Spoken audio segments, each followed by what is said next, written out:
Se você caminhar pelas ruas de Herzogenaurach, uma pequena e charmosa cidade situada no coração da Baviera, notará algo imediatamente peculiar no comportamento dos moradores locais. Eles não olham fixamente nos seus olhos ao cumprimentá-lo. Em vez disso, eles olham rapidamente para os seus pés. Esta é a famosa cidade dos pescoços curvados, um lugar onde a marca do tênis que você calça define quem você é, onde você pode comprar o seu pão, quais bares pode frequentar e até com quem você tem permissão para conversar. Mas essa divisão profunda e quase folclórica, que cortou a cidade ao meio por décadas, começou de forma muito mais simples e humilde.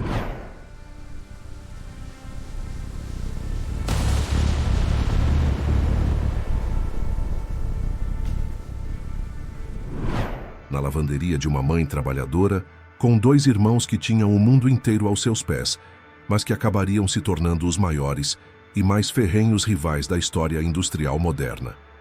Logo após o fim da devastadora Primeira Guerra Mundial, a Alemanha mergulhou em uma crise econômica sem precedentes, marcada pela inflação galopante e pela escassez de recursos. Foi nesse cenário de incerteza absoluta que Adolf Dassler, carinhosamente chamado de Adi, decidiu transformar a antiga lavanderia de sua mãe em uma pequena e improvisada oficina de calçados. Adi não era um homem de muitas palavras ou grandes gestos sociais. Ele era um artesão purista e introvertido, alguém que encontrava verdadeira paz no silêncio do couro, no cheiro da cola e na precisão absoluta das costuras feitas à mão. Sua obsessão era puramente técnica. Ele queria desesperadamente criar o calçado perfeito para cada modalidade esportiva, algo que desse ao atleta uma vantagem real, mecânica e tangível sobre seus competidores nas pistas. Enquanto outros viam apenas sapatos comuns para proteção, Adi via ferramentas essenciais de performance humana. No entanto, um gênio técnico e solitário raramente consegue construir um império global sozinho. É aqui que entra em cena seu irmão mais velho, Rudolf, conhecido popularmente como Rudi. Rudolf era o oposto polar de Adi em quase todos os aspectos imagináveis. Extrovertido, carismático, vibrante e dono de uma lábia comercial absolutamente irresistível, ele era o mestre do marketing e das vendas, antes mesmo de esses termos se tornarem populares ou acadêmicos no vocabulário empresarial. Rudi sabia exatamente como encantar clientes difíceis, como fechar negócios complexos e como vender o sonho de vitória que Adi costurava com tanto esmero na oficina dos fundos.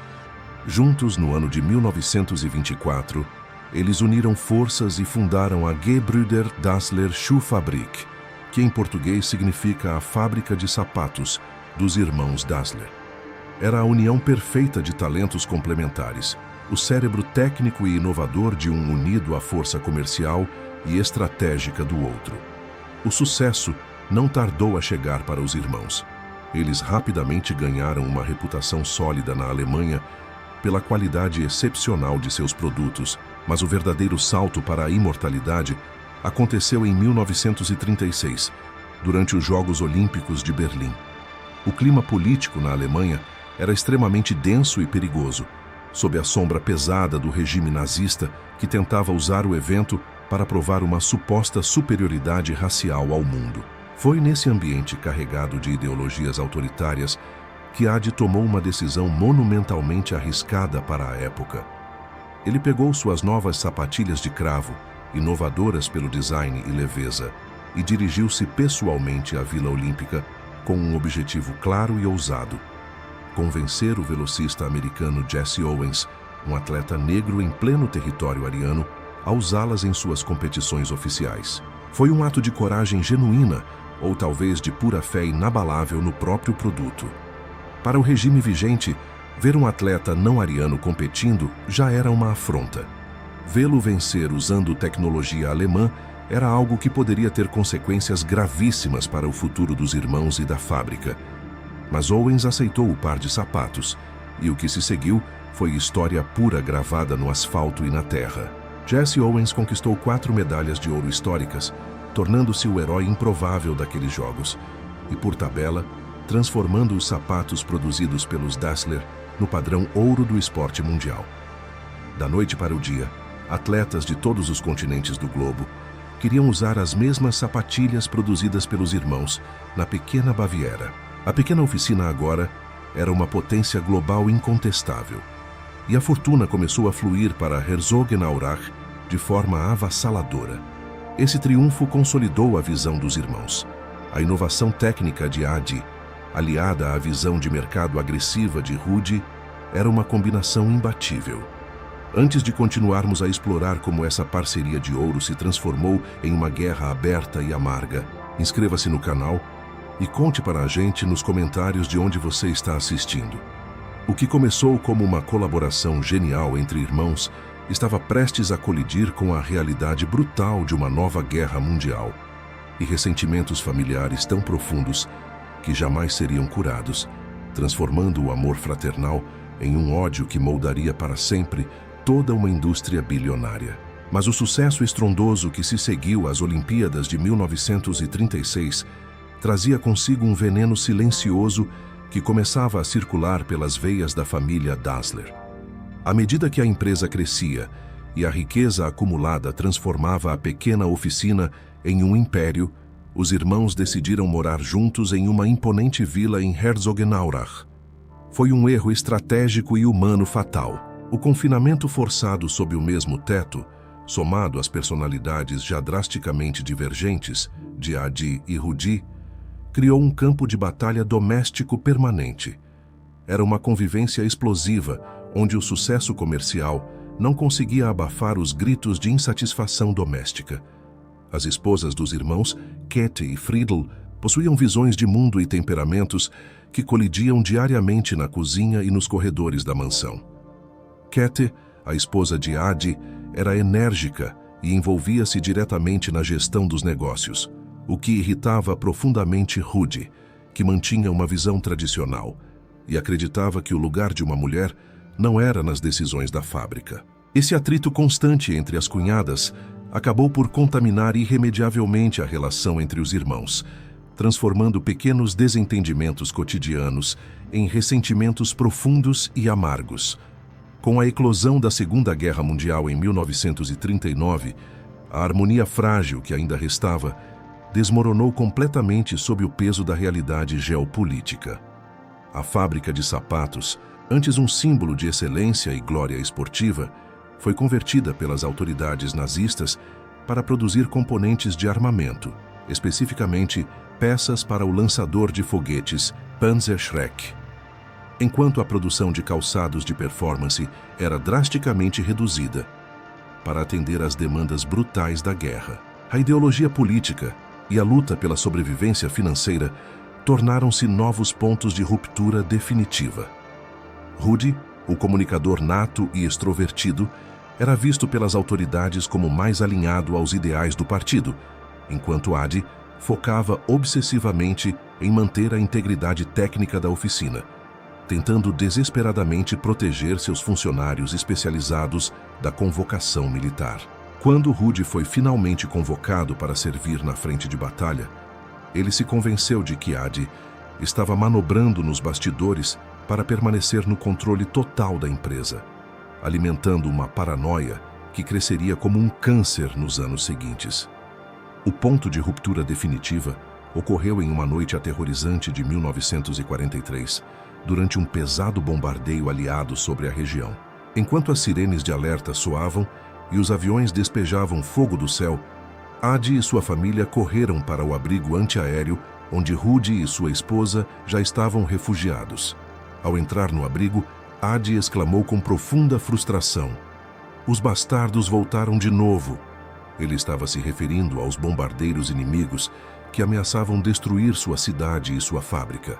No entanto, Rudi, consumido pelo estresse extremo da guerra e pela desconfiança acumulada, interpretou o comentário de forma estritamente pessoal. Ele convenceu-se de que Adi estava se referindo a ele e à sua própria família como bastardos indesejados. Aquela frase ambígua, dita sob o pânico do fogo, tornou-se a semente de um ódio visceral, que nenhuma explicação técnica ou pedido de desculpas seria capaz de remover. A guerra terminou, Mas a paz não chegou para os Dassler. No turbulento processo de desnazificação conduzido pelos aliados americanos, Rudd foi preso sob a suspeita de colaborar com a inteligência nazista. Durante os meses de interrogatório e detenção, ele ficou chocado ao perceber que as autoridades possuíam detalhes íntimos de sua vida, que só alguém muito próximo poderia saber. Em sua mente ferida, só havia um culpado possível: seu próprio irmão, Adi. Rudd acreditava piamente que Adi o havia denunciado estrategicamente para eliminá-lo do caminho e assumir a posse absoluta da marca. A partir dali, todas as pontes foram implodidas. Durante as audiências oficiais, os dois irmãos trocaram acusações amargas diante dos oficiais estrangeiros. A reconciliação tornou-se uma impossibilidade matemática. O divórcio empresarial era agora a única saída viável. Em 1948, o mundo testemunhou o nascimento de dois gigantes a partir de um único cadáver corporativo. Os irmãos reuniram todos os funcionários da fábrica e deram a eles uma escolha impossível: decidir com qual mestre seguiriam o caminho do futuro.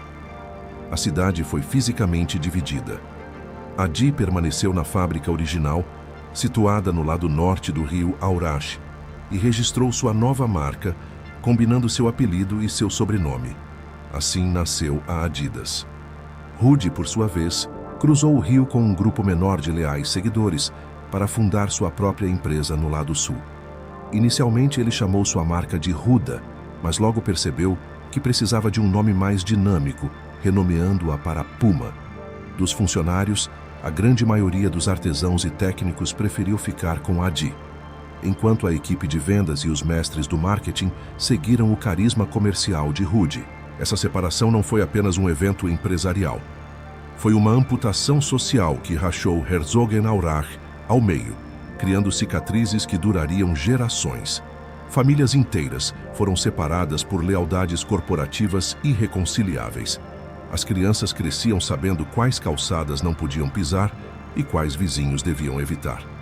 Surgiram dois clubes de futebol rivais, dois açougues distintos e bares específicos onde você só era servido se estivesse calçando a marca correta. Casamentos entre funcionários da Adidas e da Puma eram vistos como traições imperdoáveis à causa familiar. A cidade mergulhou em um silêncio hostil, onde o barulho das máquinas de um lado do rio era respondido pelo eco das prensas do outro. O ódio entre Adi e Rudd havia transcendido os laços de sangue, criando uma cultura de competição tão feroz que a indústria do esporte mundial seria moldada para sempre por essa vingança mútua. A Guerra Fria dos tênis estava declarada. A cisão de 1948 não foi o fim de uma história, mas o início de uma corrida armamentista tecnológica que redefiniria o esporte mundial para sempre. Com os irmãos operando agora em margens opostas do rio Aurach, a competição deixou de ser meramente comercial para se tornar uma questão de honra pessoal absoluta. A primeira grande vitória dessa Guerra Fria dos calçados ocorreu em 1954, na Copa do Mundo na Suíça. Ficou conhecida como a Batalha de Berna. Enquanto a seleção da Alemanha Ocidental enfrentava a então imbatível equipe da Hungria sob uma chuva torrencial, Adi Dassler estava no banco de reservas, observando atentamente o gramado. Ele havia desenvolvido uma inovação técnica que Rudd considerava um excesso de zelo. Chuteiras com travas de rosca que podiam ser trocadas conforme a condição do clima. Enquanto os jogadores húngaros escorregavam impotentes, os alemães mantinham uma tração perfeita com as travas longas de Adi. A vitória improvável da Alemanha não apenas curou feridas nacionais do pós-guerra, mas elevou a Adidas ao status de potência global, deixando Rudd Dassler e sua Puma para trás, em um estado de profunda amargura competitiva. Esse ódio fraternal tornou-se o motor de uma inovação implacável pela sobrevivência e pela glória técnica. Se a Adidas apresentava um novo sistema de amortecimento, a Puma respondia meses depois com um material sintético mais leve e resistente à água. Eles travavam um duelo de engenharia, onde cada patente era vista como uma pequena vingança pessoal. Em 1970, A rivalidade atingiu o ápice da tensão ética. Antes da Copa do Mundo no México, as duas empresas haviam selado o chamado Pacto de Pelé, concordando em não patrocinar o astro brasileiro para evitar gastos financeiros suicidas. Mas a lealdade de Rudy era frágil. Segundos antes do apito inicial em uma partida crucial contra o Peru, Pelé parou e pediu ao árbitro um momento para amarrar suas chuteiras. O mundo inteiro assistiu ao close-up das câmeras de televisão nos pés do rei do futebol. Lá estava o logotipo da Puma, brilhando para bilhões de espectadores. Rudy havia quebrado o acordo secretamente, desferindo um golpe emocional em Adi que eliminaria qualquer possibilidade remanescente de reconciliação entre os dois irmãos. Enquanto isso, a cidade de Herzogenaurach vivia sob uma ditadura invisível de lealdades corporativas. O apelido Cidade dos Pescoços Curvados descrevia uma sociedade fragmentada pela mágoa de dois homens. O som das máquinas de costura era o ritmo de uma guerra fria particular.